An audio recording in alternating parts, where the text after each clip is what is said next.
GV ಟಿವಿಗೆ ಸ್ವಾಗತ. ನಾನು ಹೊಸದುರ್ಗ ರಾಘು.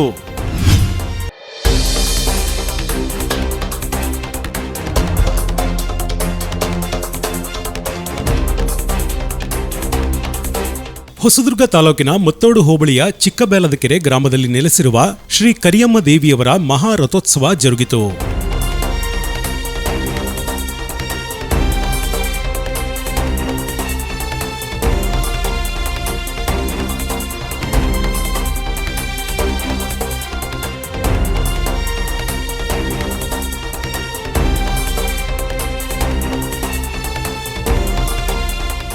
ಶ್ರೀ ಕಂಚಿ ವರದರಾಜ ಸ್ವಾಮಿಯವರ ಹಾಗೂ ಕರಿಯಮ್ಮ ದೇವಿಯವರ ಕೂಡು ಭೇಟಿಯ ನಂತರ ಜರುಗಿದ ಮಹಾರಥೋತ್ಸವದಲ್ಲಿ ಸಹಸ್ರಾರು ಸಂಖ್ಯೆಯ ಭಕ್ತಾದಿಗಳು ಭಾಗವಹಿಸಿ ಸಂಭ್ರಮಿಸಿದರು. ಹಲವು ಧಾರ್ಮಿಕ ಆಚರಣೆಗಳೊಂದಿಗೆ ಜರುಗಿದ ಈ ರಥೋತ್ಸವದಲ್ಲಿ ಹಲವು ಭಕ್ತಾದಿಗಳು ಆದಿಶಕ್ತಿ ಕರಿಯಮ್ಮ ದೇವಿಯವರ ಪವಾಡಗಳ ಕುರಿತು ಅಭಿಪ್ರಾಯ ಹಂಚಿಕೊಂಡರು.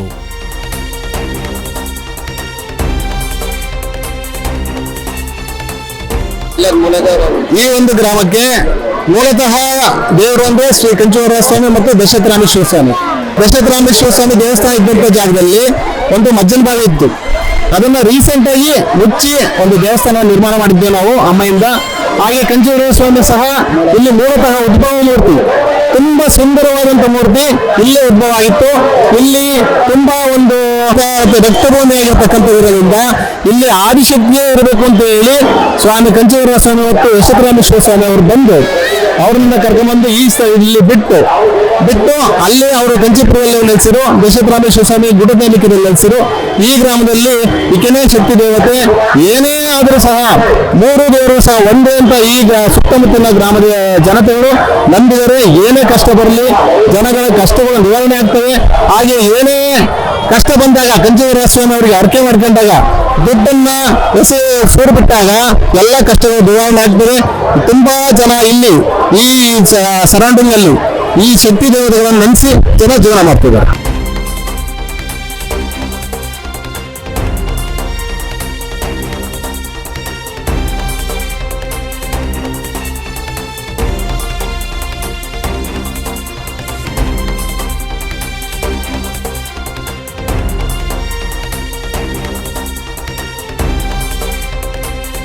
ಅನಾದಿ ಕಾಲದಿಂದಲೂ ಕೂಡ ಪಾರಂಪರಿಕವಾಗಿ ನಡೆದುಕೊಂಡು ಬಂದಿರುವ ಈ ರಥೋತ್ಸವ ಕಾರ್ಯಕ್ರಮದಲ್ಲಿ ಶಾಸಕ ಬಿಜಿ ಗೋವಿಂದಪ್ಪನವರು ಸೇರಿದಂತೆ ಹಲವು ಗಣ್ಯರು ಕೂಡ ಜಾತ್ರಾ ಮಹೋತ್ಸವದಲ್ಲಿ ಪಾಲ್ಗೊಂಡು ಶ್ರೀ ಕರಿಯಮ್ಮ ದೇವಿಯವರ ದರ್ಶನಾಶೀರ್ವಾದ ಪಡೆದು ಪುನೀತರಾದರು.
ನಿಮ್ಮ ಧ್ವನಿ.